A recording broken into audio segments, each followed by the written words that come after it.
Hello students, now in maths class 8th, ratio and proportion, direct and inverse variation. So as you know that I mainly emphasize on making the content into English or simple Hindi. Intentionally I'm doing this.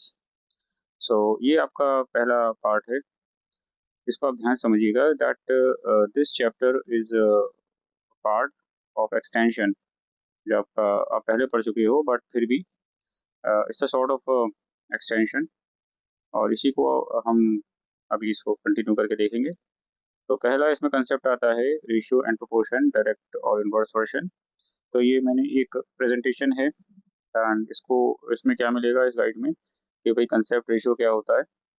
Okay, पहले तो ये आपको study मैं कराऊंगा that what's the meaning of this term ratio simple language में। Then simplest form में कैसे लिखें रेशियो को, दो रेशियोज को कंप्लीट कैसे करें, कौन सा बड़ा है, तीन या उससे ज़्यादा क्वांटिटीज़ के रेशियो, ठीक है, एक अमाउंट को गिवन रेशियो में कैसे बांटें, ठीक है, मैप का रेशियो जैसे जो आपका होता है रिप्रेजेंटेटिव फ्रैक्शन का मतलब क्या होगा, प्रोपोर्शन क्या होता है और क्रॉस प्रोडक्ट रूल। काफ़ी चीज़ें आप पहले भी पढ़ चुके हो but according to the class थोड़ा इसमें वेरिएशन है। तो रेशियो क्या होता है, सबसे पहले what is the meaning that आसान भाषा में, तो जब हम दो क्वांटिटीज़, ठीक है, पहली बात, लेकिन दोनों सेम टाइप या सेम काइंड की हों, ठीक है। अब यहाँ पे आपको ध्यान रखना पड़ेगा दो क्वांटिटीज जैसे दोनों ही वेट हों या दोनों ही मनी हों, ठीक है, या तो हम वेट को ये क्वांटिटीज हो गई या मनी के बारे में रेशियो निकालनी है तो डिवाइड करके कंपेयर करते हैं, ठीक है। तो जब हम इसको रेशियो कहते हैं, अगर ए और बी दो क्वांटिटीज हैं सेम यूनिट में तो ए का बी से रेशियो लिखते हैं इस तरह से, ठीक है, ये ए रेशियो बी, ठीक है, और इसको हम फ्रैक्शन भी कह सकते हैं ए अपॉन बी। तो ये बहुत सिंप्लीफाइड है बिकॉज हर बच्चे की समझ में आना चाहिए, तो इसलिए मैंने जानबूझकर इसको मैंने ऐसे प्रेजेंटेशन बनाई है। अब ए को फर्स्ट टर्म या एंटीसीडेंट कहते हैं, तो ये दूसरा सेकंड टर्म या कॉन्सिक्वेंट। तो ये A ratio B A upon B होता है और इम्पोर्टेंट क्या होता है रेशियो में, ऑर्डर इम्पोर्टेंट होता है। 3:7 और 7:3 दोनों अलग अलग हैं, ठीक है, अगर आप इसको देखेंगे तो दोनों अलग अलग हैं, एक नहीं है, ठीक है। और सेम कॉइन की क्वांटिटीज के बीच में होगा 5 kg और 6 मीटर का कोई रेशियो नहीं बनेगा, ठीक है। और इसके बाद अगर यूनिट्स अलग हैं लेकिन सेम है, जैसे 1 मीटर और 75 काइंड सेम है मतलब मेजरमेंट, ठीक है, ये 1 मीटर ये 75 सेंटीमीटर, तो पहले सेम यूनिट में कन्वर्ट करो फिर रेशियो निकालो। तो यहाँ पर ये जो दोनों 1 मीटर और 75 सेंटीमीटर हम मेजरमेंट में लेंथ में वो मेजर करने में यूज करते हैं, तो उसको कन्वर्ट करा जाता है सेम यूनिट्स, ठीक है। रेशो का कोई यूनिट नहीं होता, ये सिर्फ प्योर नंबर है, ठीक है। तो ये आपका, अब इसमें बहुत सारे हैं एग्जांपल्स। अब जैसे 1 मीटर और 75 सेंटीमीटर का रेशियो निकालना है, तो 1 मीटर को सेंटीमीटर में कन्वर्ट करो, तो 1 मीटर इक्वल टू 100 सेंटीमीटर, तो ये आपका हमने निकाल दिया सेंटीमीटर में, दोनों सेंटीमीटर, CM, ठीक है। तो इस तरह से 100/75, तो ठीक है, तो 25 4 जा 25 3 जा 4:3। अभी ये बहुत इंपॉर्टेंट चीज़ है कि सिंपल फॉर्म में, तो इसको आप देखते हैं सिंपल फॉर्म में लिखना, रेशियो को सिंपल फॉर्म में लिखना, ये this is a very simple thing to make complex topics simplified. Again, I repeat, the class is not represented by only just, of course, they are required just top 5, top 10, or even top 15. But जो stratum या layer उन बच्चों की है जो थोड़ा इनको परेशानी होती है समझने में, ये मेरा मेन टारगेट वही है। वैसे सब बच्चों के लिए फ़ायदा है ऑफ कोर्स, जो टॉप रैंकर्स हैं तो they will be able to understand it in short span of time. उसके साथ साथ जो बच्चों को थोड़ी परेशानी होती है वो भी उस चीज़ को जल्दी समझ और सीख लेंगे, ठीक है। तो रेशियो का सिंपलेस्ट फॉर्म, तो from complex to simple, this should be the task of a teacher. तो YouTube is a very good platform, so कोई भी सब्जेक्ट हो, कुछ बच्चों के लिए मैथ्स मुश्किल है, कुछ के लिए इवन हिंदी ग्रामर बहुत मुश्किल होती है, बट सभी पढ़ना है इन क्लास 8, ऐसा नहीं है कि कोई शॉर्टकट है। तो सिंपलेट्रिक रेशियो की सिंपल फॉर्म निकालने के लिए दोनों टर्म्स न्यूमरेटर एंड डिनोमिनेटर को उनके SCF से डिवाइड करते हैं, ठीक है, पहला। जब HCF 1 हो जाए मतलब रेशियो अपने सिंपलेस्ट लोअर फॉर्म में आ गया है, ये इसको ध्यान रखना, ठीक है। ये एक बड़ा ही स्पाइन ऑफ द कंसेप्ट है, ये सिंपल ट्रिक है। सिंपलेस्ट फॉर्म ये मैंने हाईलाइट कर दिया है, इसीलिए चाहो तो स्क्रीनशॉट ले लेना। रेशियो की सिंपलेस्ट फॉर्म निकालने के लिए दोनों टर्म्स न्यूमरेटर डिनोमिनेटर को उनके HCF से डिवाइड कर दो। अब देखो ये एग्जांपल्स हैं, NCERT बाकी बुक्स में ऑलमोस्ट सिमिलर ही होते हैं, कोई भी नंबर आप ले सकते हैं। तो कंसेप्ट अभी आया in the lowest terms reduce the following ratios है, तो उसको सिंपल रेशियो में लिखना है। अब 8 का क्या होगा, अब वही कहानी। इसके लिए देखो स्पीड मैटर्स, तो स्पीड बढ़ाओ कैलकुलेशन की। कई बार कंसेप्ट आता है स्पीड स्लो है। अच्छा हाँ, एक चीज़ है, कभी आंसर कई बार होता है टाइम कम है और आंसर लिखने हैं ज़्यादा, तो उसका वो बना लो फ्लो चार्ट, एक तरह का मैप बना लो, वो बेटर रहता है। पूरे नहीं, थोड़े बहुत मिल जाएंगे, जैसे कहते हैं something is better than nothing, तो ये ध्यान रखना। पूरा आंसर नहीं लिख सकते हो तो फटाफट मेन मेन पॉइंट्स लिख के सर्कल और बॉक्सेस बना के एरो का ड्राइंग करके, just like flow chart in computers, ठीक है। तो ये 8 का निकाला और 12, HCF 8 into 12 is equal to आया 4, ठीक है। तो हमारा जो HCF आया इन दोनों का आया 4 and it divided by 4, 12 divided by 2 upon 3, 2:3। इसी तरह से 39:65। अब 39 4 सी आ गया, 13 3 इंटू 13 65, HCF इन दोनों का आया 13। अब इन दोनों को डिवाइड किया 13 से, 3/5 आया, ये आ गया 3:5। 81:36 को सिंपलेस्ट फॉर्म में लिखो, ठीक है। ये 81:36, अब इसका निकाला हमने, ये आया 36 का, ये आया, तो HCF 81 से आया 9, ठीक है। तो ये HCF आपको पता ही होगा कैसे होता है, तो उसके लिए अलग से क्या, तो HCF निकालेंगे तो ये 9 आया, ठीक है। HCF हाईएस्ट कॉमन फैक्टर 3 3 3 3 3, ठीक है। तो ये HCF is going to be 9। तो 81 अंदर को डिवाइड किया, वही सेम पैटर्न। अब यहाँ बेसिक सवाल उठता है फ्रैक्शन और रेशियो में, ठीक है। अभी इसको डिस्कस करेंगे। सो हाईएस्ट कॉमन फैक्टर, अब इसमें देखो जो फैक्टर सबसे ज़्यादा आया है 2, ठीक है। तो 2 टू द 4 इस वाले में।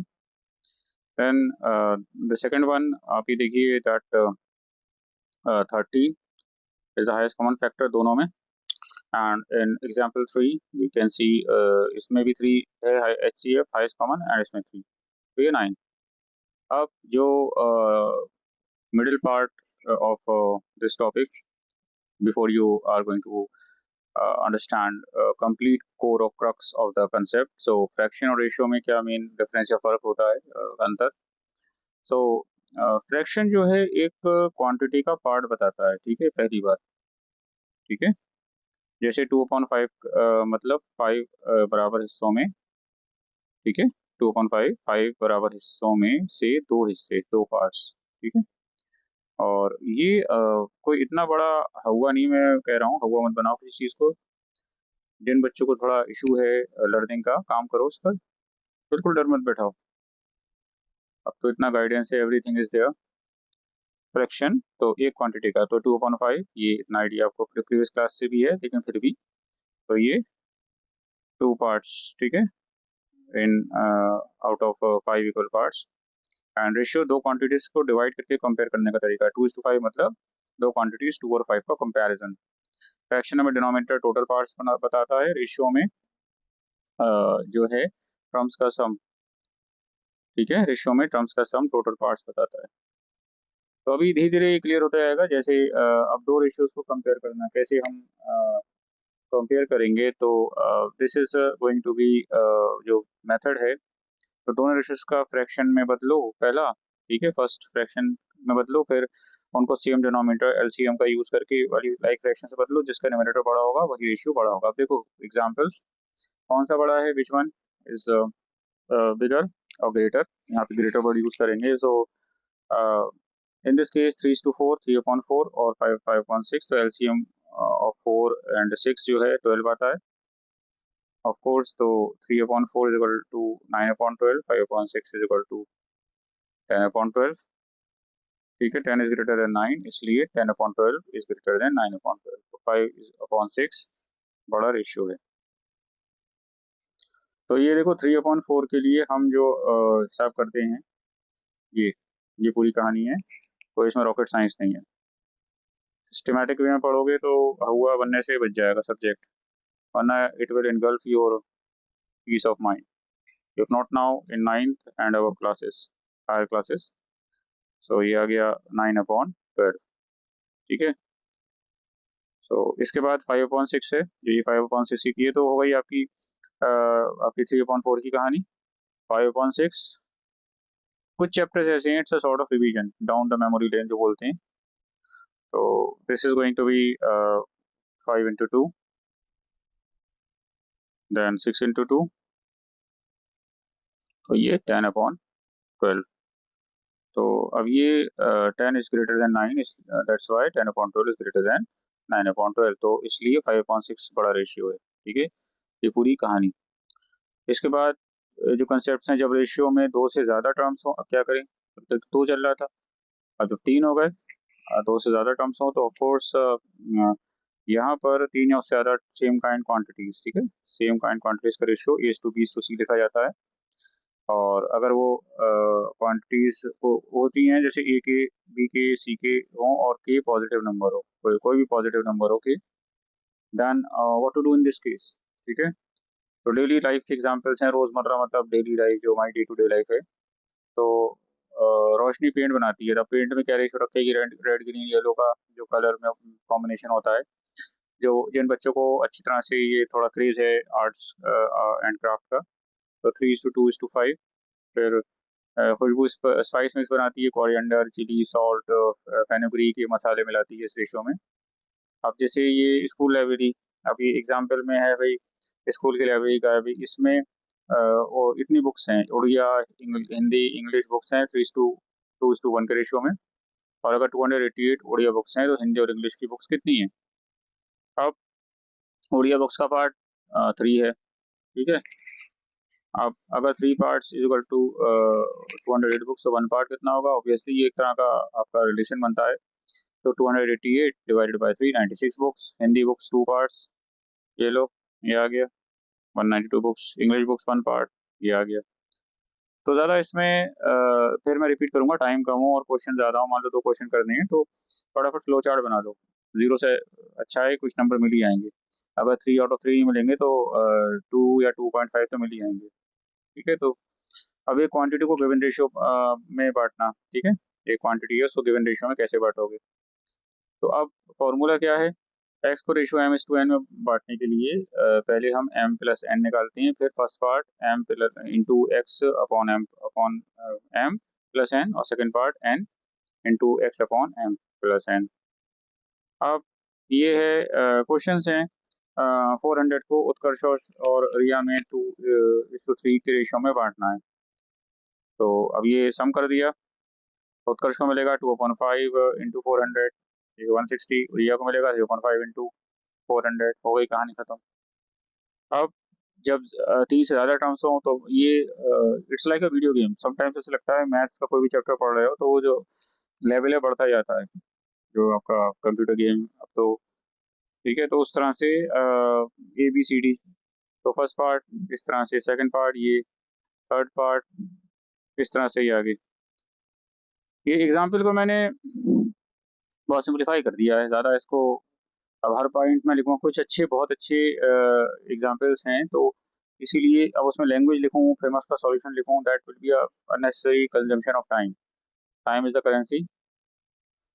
सो 100 कॉइन्स हैं, ये सब 10, 5, 2, 1 के रेशो ये है, हर टाइप के कितने कॉइन्स हैं, ठीक है। तो टोटल मनी कितनी है, टोटल मनी कितनी है, तो अब ये देखो, ये हमने सम ऑफ रेशियोज निकाल दी।